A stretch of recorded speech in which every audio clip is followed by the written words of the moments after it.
brought to you by Sparkle Saloon. Professional, affordable, and quality services.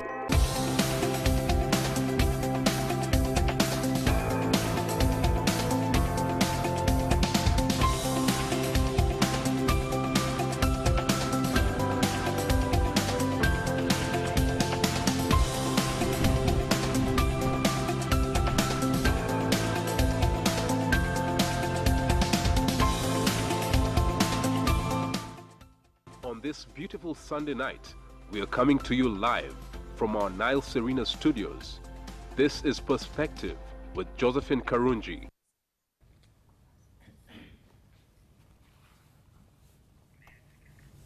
A very good evening and a warm welcome to the program. Thank you for joining us. It's been graduation week and we'd like to say congratulations to all of those people that graduated. We hope that your future is as bright as you would like to see it be. And also primary leaving examinations were released earlier this week on Thursday. Senior 4 and Senior 6 results are yet to be released. But when the Senior 1 results, primary results were released, they're received with a mixture of excitement, of shock, and also of indifference.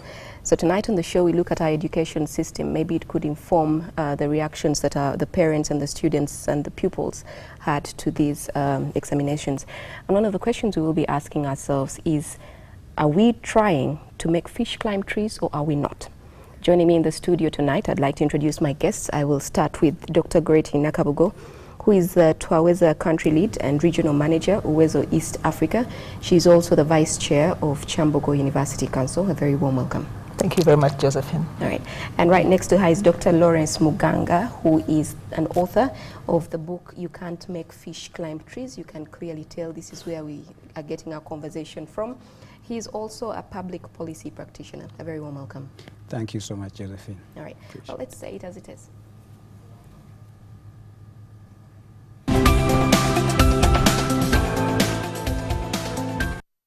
Into our discussion tonight, I got interested in it as I read your book, Dr. Muganga, You Can't Make Fish Climb Trees. It's quite a heavy read. At the beginning of it, you say quite a couple of things, and I'd like to read some of them. And as I read that, I'd like us to play some clips of pupils, some of what is our current, to show some of what is our current school setting. So in the book, you say, neatly ordered classrooms, pupils struggling to sit still behind a desk, listening to a teacher drone on and on about meaningless facts, waiting for the final bell that signals the end of the day, the school term, the school year, the end of the school and beginning of work. For many decades or even centuries, that real job was merely an extension of school. More order, more rules, more structure, more following orders, but from the boss rather than the teacher, more sitting at a desk. Fortunately, the world has changed. The workforce has undergone a gradual shift from a manufacturing economy to one that emphasizes knowledge and creativity. This type of economy, coined the creative economy by John Hawkins, injecting creativity and innovation in every field.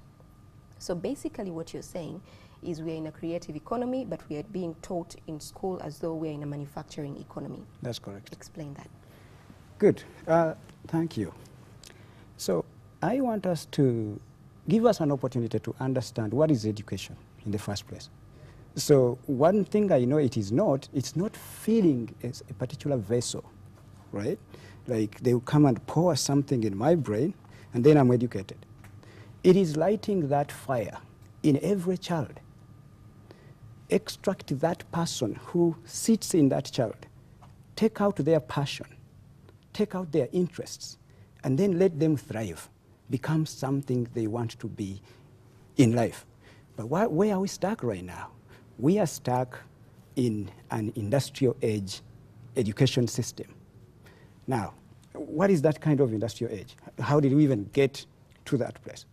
What is a creative economy as opposed to a manufacturing economy? A creative economy is an economy where people can trade ideas because they have value, right? You wake up, creatively think out something, work on it, and sell it to the audience, the public, and there is value to it. And now the manufacturing economy, you know how it works. They manufacture stuff and we buy them, right?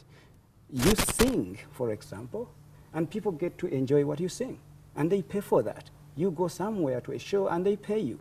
You produce an album and they purchase that. That's a creative. That's right. Okay.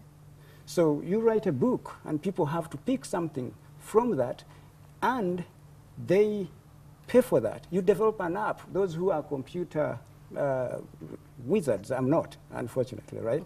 But I think, I hope I would become something like that. You develop an application that solves people's problems, right? You look at society and see what problems are out there. You're not going to solve every other problem, but you pick one and solve that problem. And then people pay you for that, right? That's the economy we live in today. Are we trained? Are we at a place where, if we've gone through the Ugandan system, Dr. Nakarugo, are we able to do as he says in this creative economy? Are we able to fill the gap, the needs that are there? Actually, thank you so much, and thanks for giving me the opportunity to talk about this critical topic, because I think the future of this country depends on the quality of education that we give to our young people.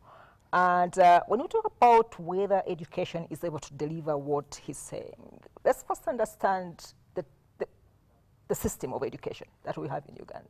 So we do have the basic education, and for me the basic education actually internationally, it covers pre-primary education, primary education, and lower secondary. Lower secondary is what we call O-level here. Then you have the O-level, then you have the university, and of course BTVET. So for me, I think the education part or stage that we need to get right to deliver what Dr. Muganga is talking about is the basic education. So this is from age 0 to about 16 That is from or age 18. 0 up to about age 16, because the kind of creativity Dr. Muganga is talking about, that kind of creativity or the kind of skills that you're talking about, that is going to take us forward. Right. They have to be nurtured right from when the child is still in the womb. What does the mother feed on? Because the brain has to be formed. And when this child is born, again, the kind of eating, the health status of this child.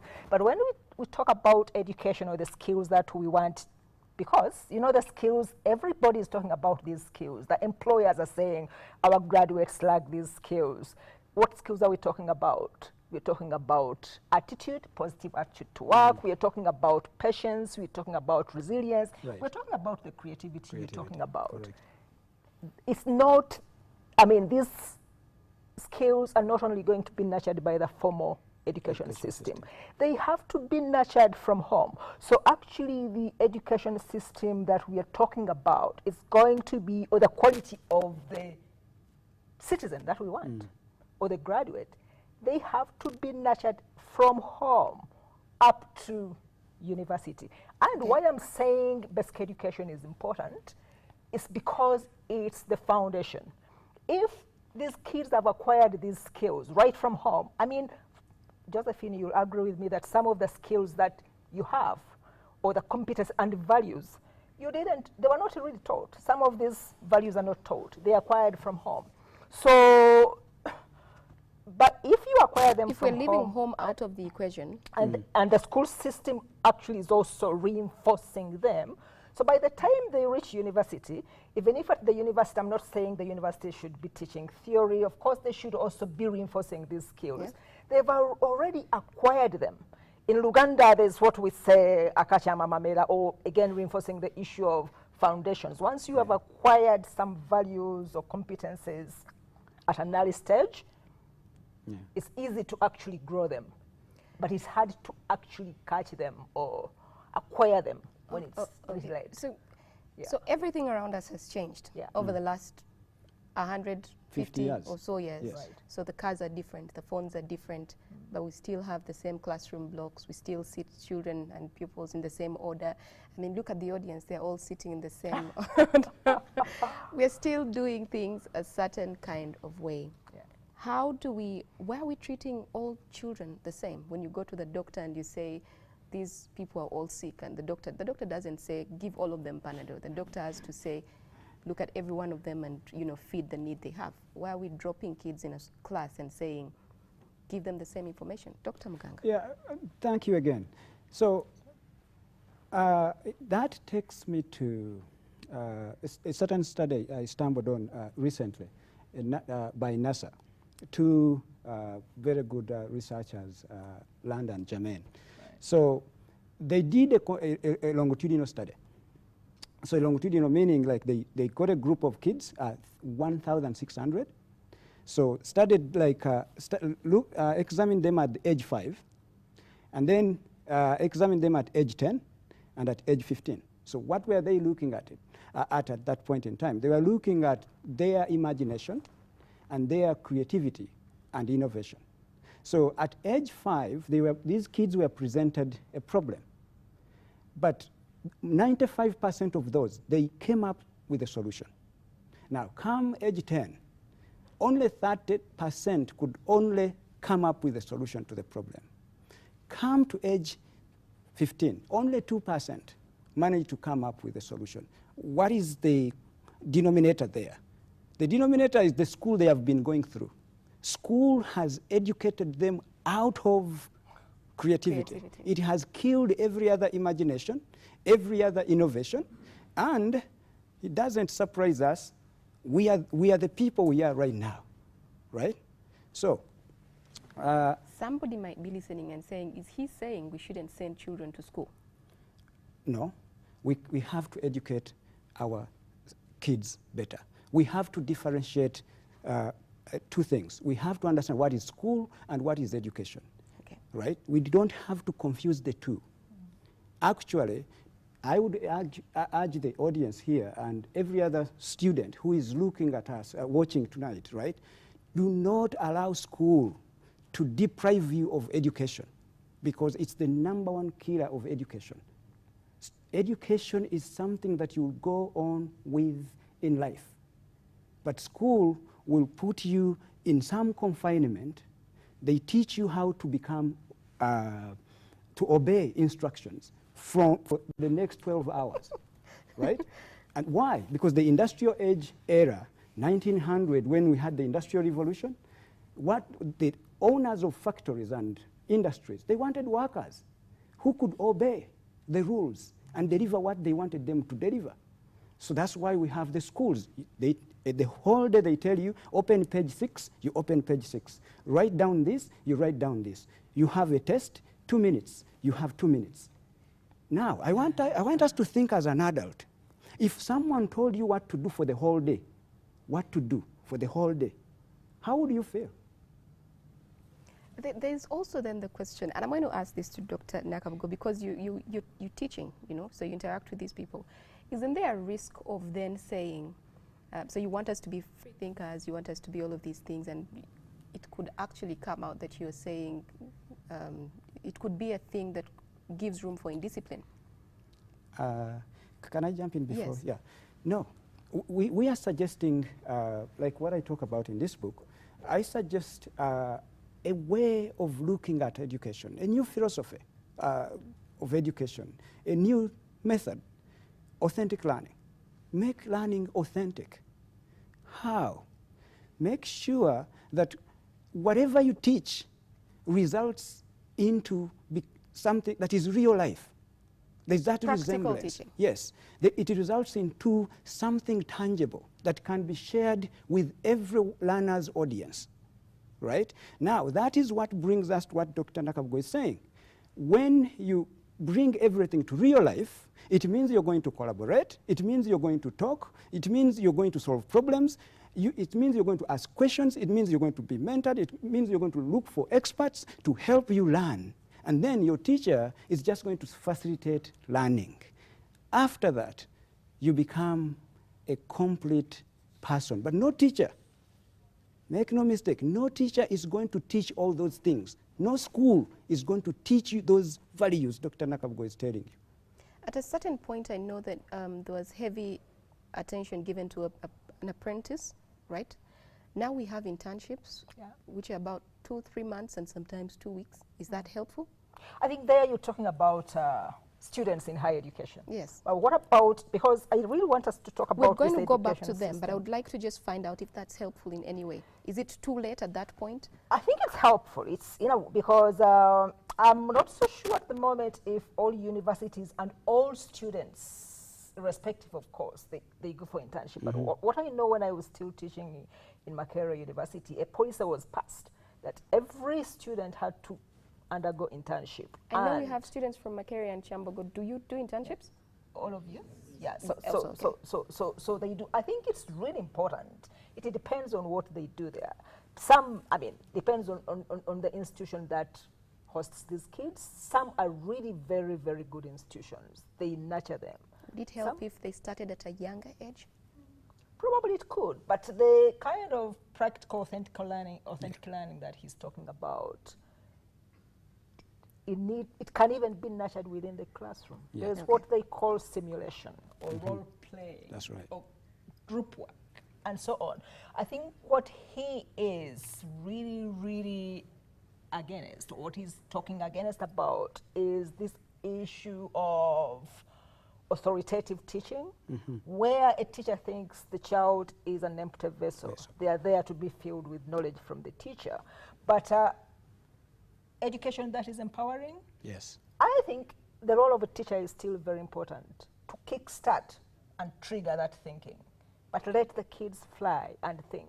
I think that is what we are missing in our education system. To be honest, when I look at the curriculum that we have, right from primary up to secondary education, I mean, the curriculum is very well intentioned. If you look at even the aims of education, I was looking at the aims of primary education, for example. We want to produce kids with want to values. produce a 4. That's what it seems like when you look at Thank these you. results. But that when you came look out. at the paper, I mean, what is on paper, actually, we want to produce children or students who are able to think, they are creative, they have the values, they have the good attitudes. But then what happens in practice? We start looking at what is called education here, are the grades. I mean, I was almost embarrassed. I mean, when you read what is happening in the newspapers, schools fighting because they didn't get 4s. And for me, even when I watch TV and I see parents and teachers celebrating, even carrying their kids because mine got a 4, 8, 7. What does that mean? We should be celebrating what these kids are able to do, Thank you. not just the grades. I think So- right now is a good time to take Right. a short break, and Yeah. we'll be right back. Sorry.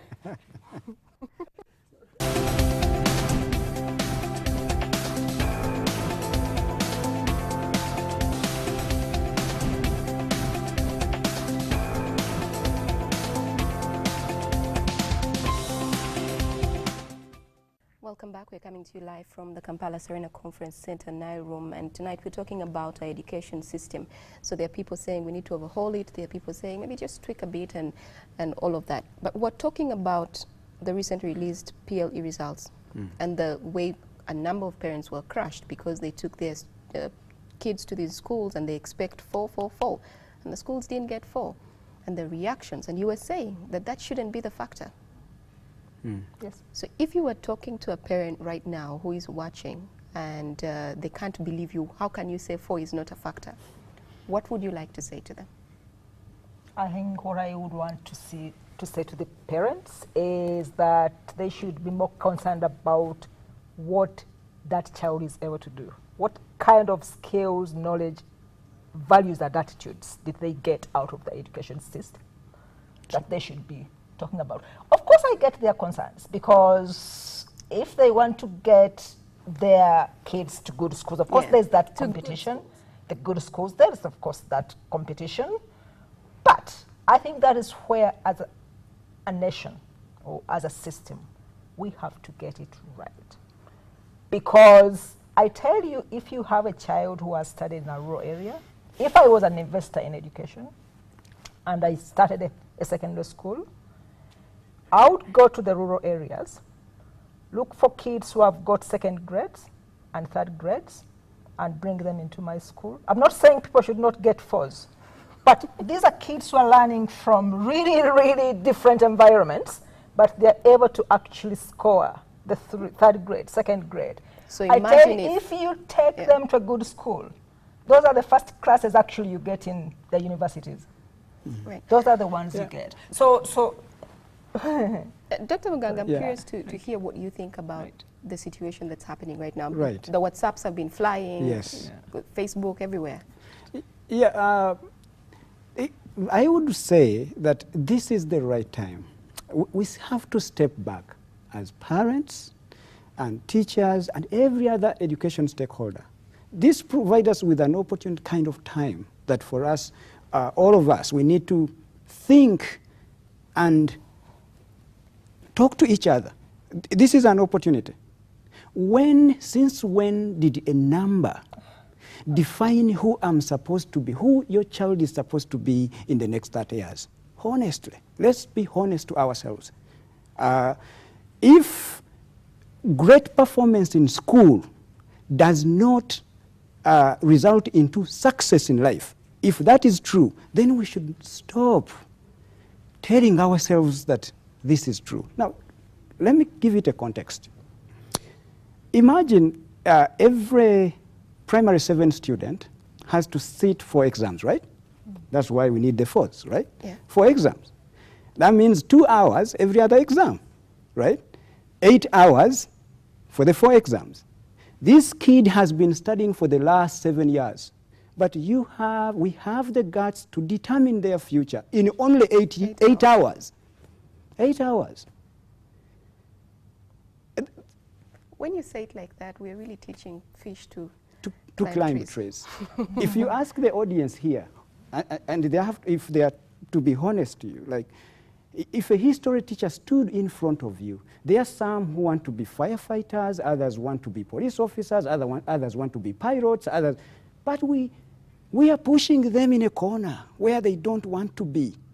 We are shutting out passion, interest. Can we open up the education system? Can it open up for those interests of students, and we nurture them such that they, as much as they are studying what the education ministry wants them to study, the curriculum, but can we also complement it with what they love? What they love. Right. I think that's a good point to take some questions from the audience and actually to hear them out on if the education system, if they think it played a role in yes.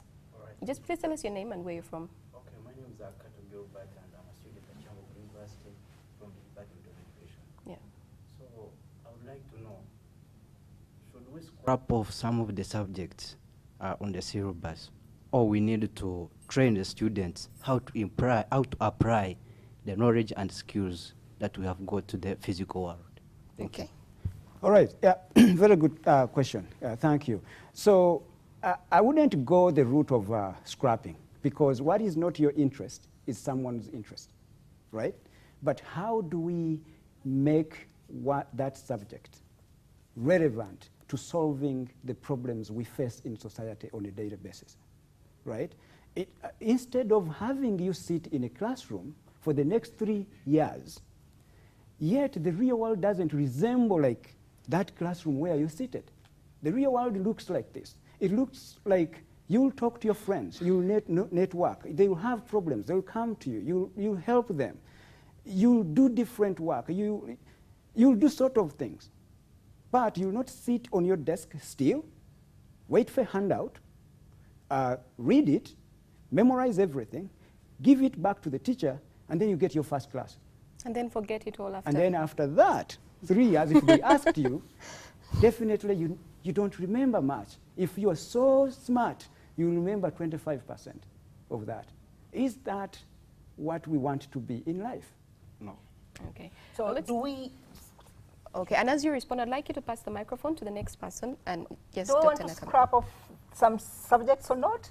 I think we should get a criteria to decide on whether we want to scrap or That's not. right, yes. I think one thing that we have not so far gotten right is having a broader aim, an overarching aim of what kind of students what kind of products do we want out of the education system? Correct.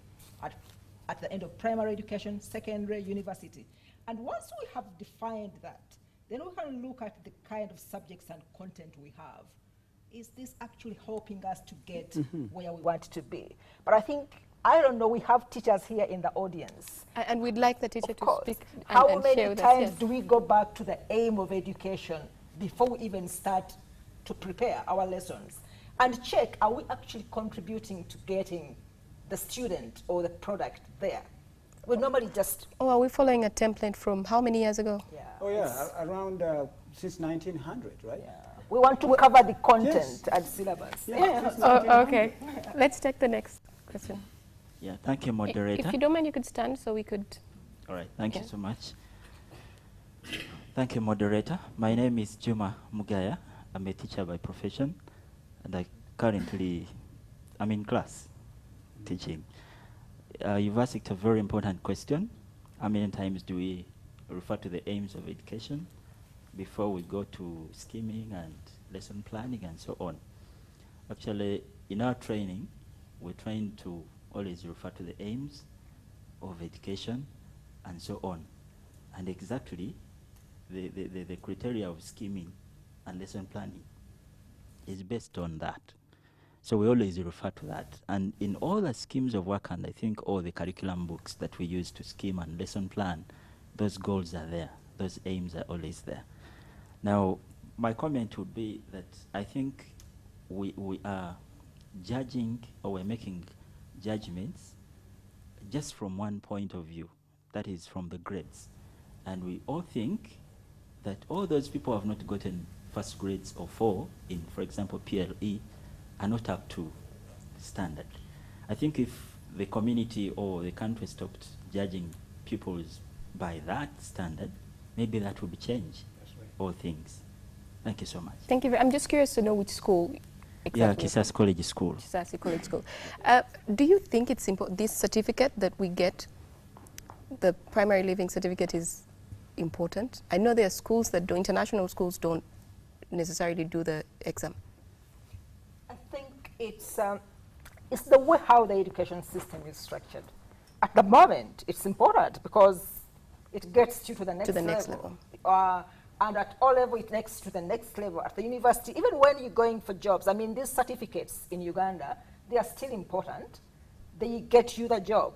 They get you actually to the interview, but they don't keep you in the job. You need other skills to keep you in the job.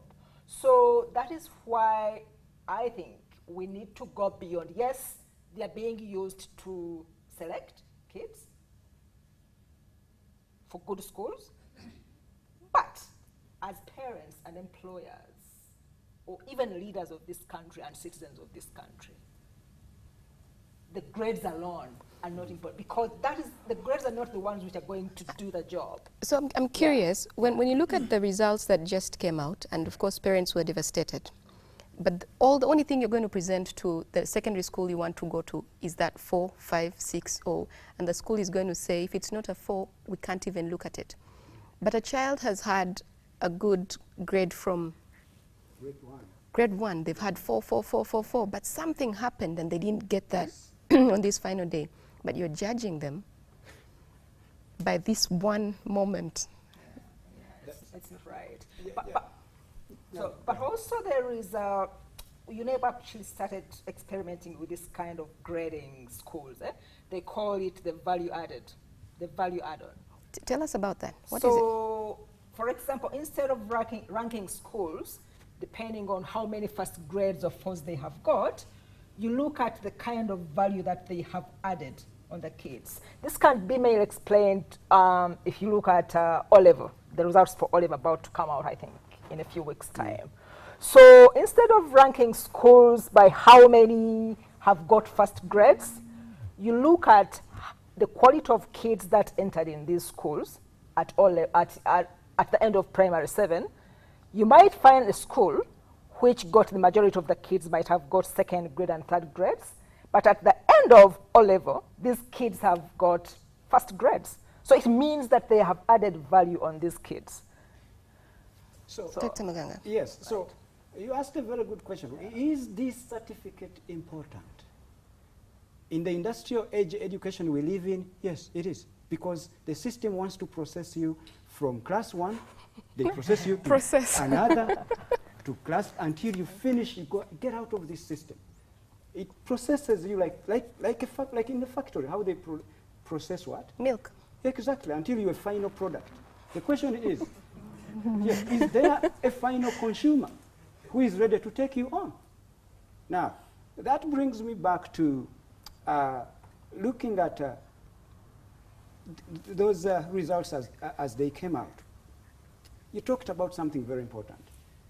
Someone has been in primary 1 up to primary 7, and they've been performing very well.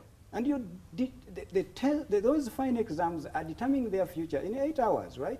You don't know where these people, in the process, they lost their mother 5 months ago, or they're emotionally beaten. And the result is going to look like what they are feeling in their heart and in their head. Eventually, then they can't go on to where they are supposed to be going because they never cut it. They never got the fall that is required. What does society tell us? And that's the mindset of everyone. Now, vocational training has become a bad word. And I would like us to start the next segment because we're going to take a short break with a conversation on vocational training. Let's take a break and we'll be right back.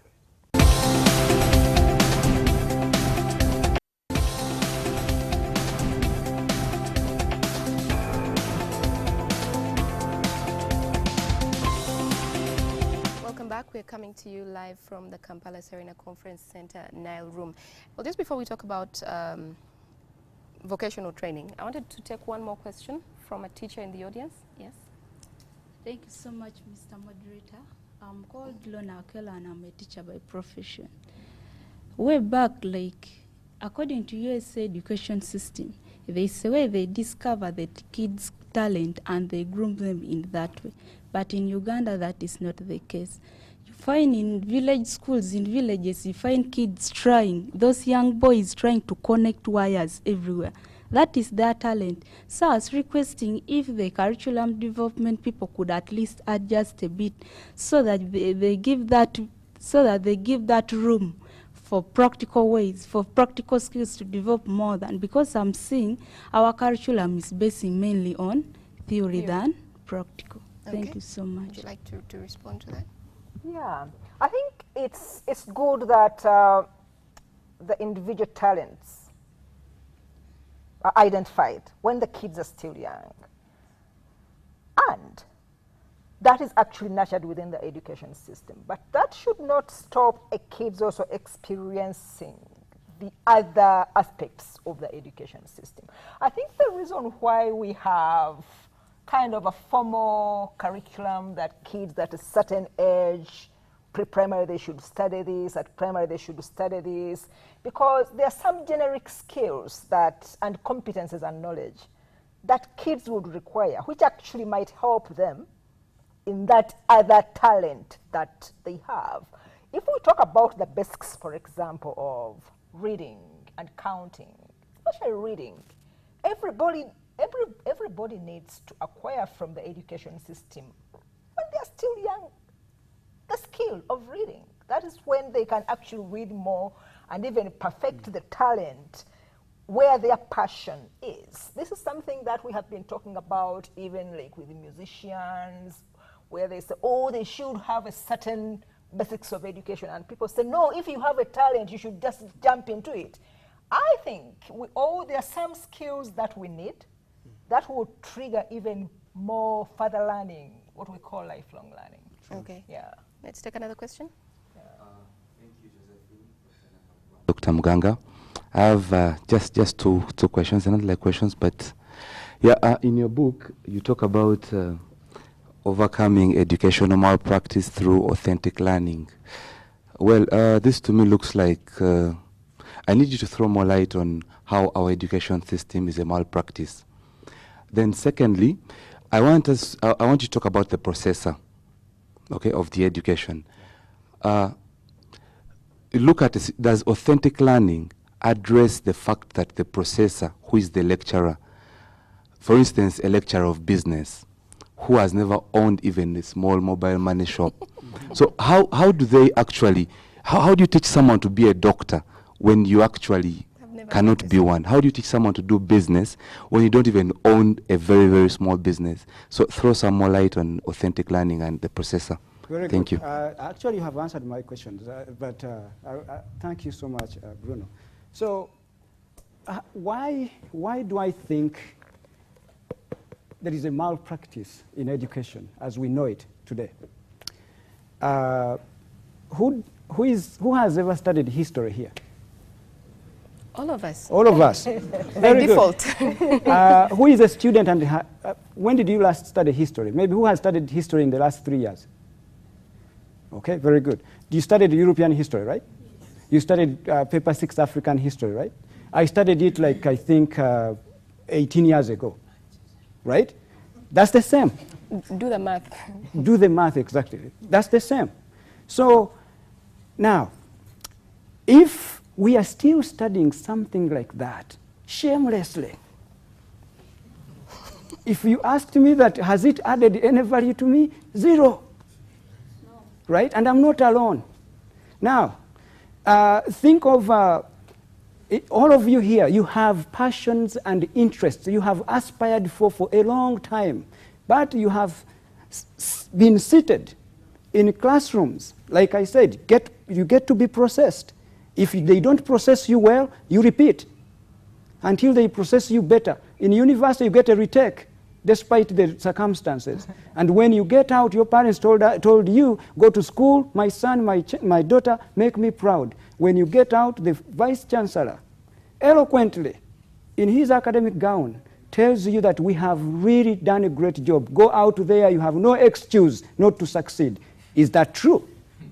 That's not true. So if that is not true, how do you have one teacher stand in front of 100, you guys, maybe the teacher, the professor-student ratio has narrowed down. By my time, it was, I remember one class in economics, I was one teacher, 1,000 students. Oh, wow. So, if that is the case, how did one brain start to nurture 1,000 brains with different aspirations, different passions, different interests? And yet, those are not the things eventually they are going to do. That is the education malpractice we are talking about. When you get out of school, finish school, you sit down, you come back to your parents' house. Yet they expected you to achieve this dream, move on, become the best you will ever be. Dr. Muganga, and then the employer is going to say we need 5 years of experience. Perfect.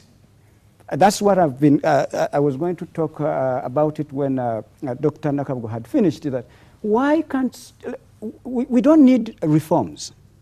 We don't need, we have been reforming education. They will tell you, ministries have been reforming and reforming and reforming. We need total transformation. It doesn't have to be an overhaul. We need to start somewhere. For example,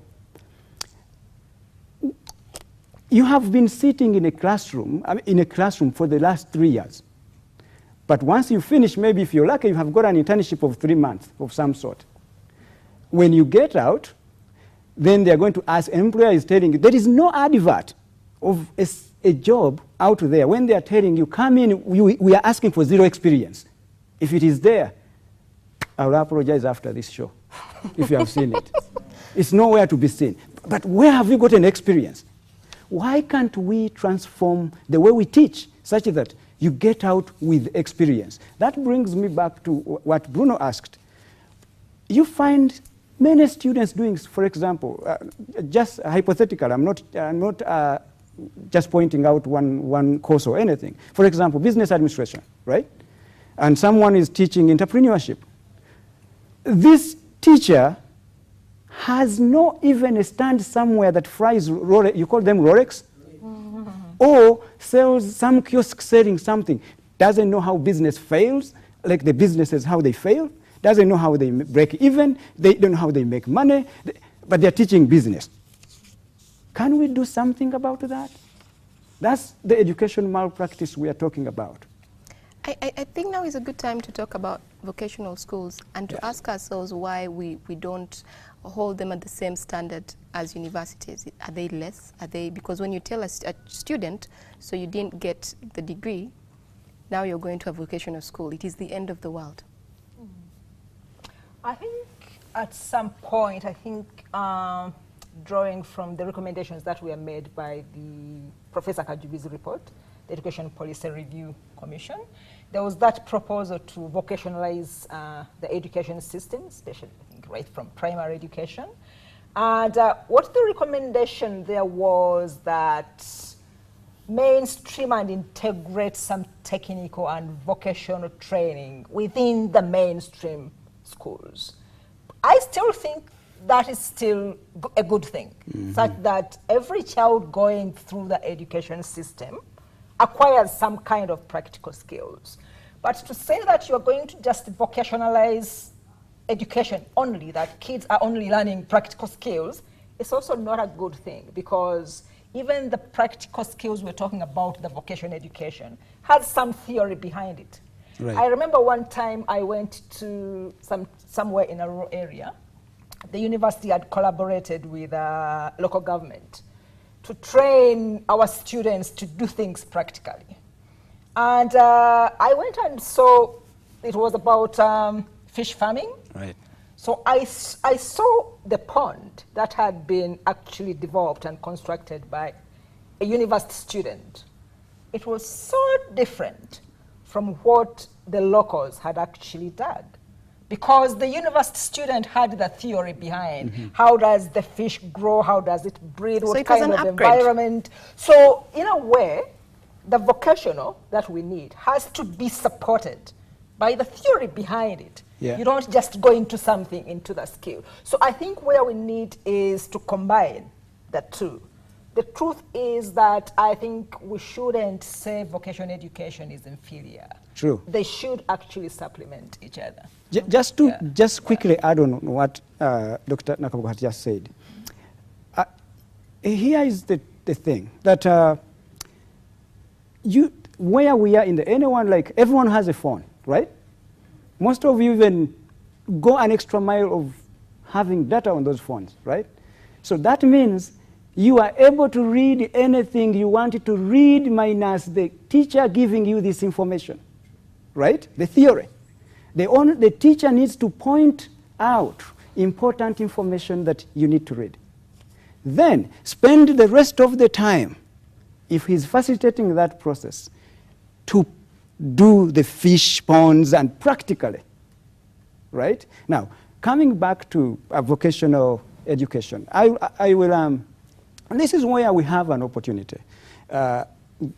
We, the parents, government, and every other stakeholder who supports education, education managers in higher institutions of learning, education administrators in every other education level. And I talk about it heavily in this book. We have an opportunity to start thinking and change our mindsets about vocation, the academic stream and the vocational stream. So these need to be thought the same way. There are countries that have gone that route. I'll point out one. Singapore, for example. Singapore, which was like Uganda in 1967, our GDP was better than their GDP, right? Today, the per capita income of Singapore is close to 47,000 US dollars. What is ours, right? That time. Now, what they did is that you have two streams, vocational and academic. So you have to choose. They are funded, like they are supported the same. The mindset is the same. So if you go for a degree here, bachelor's degree, here you become a craftsman.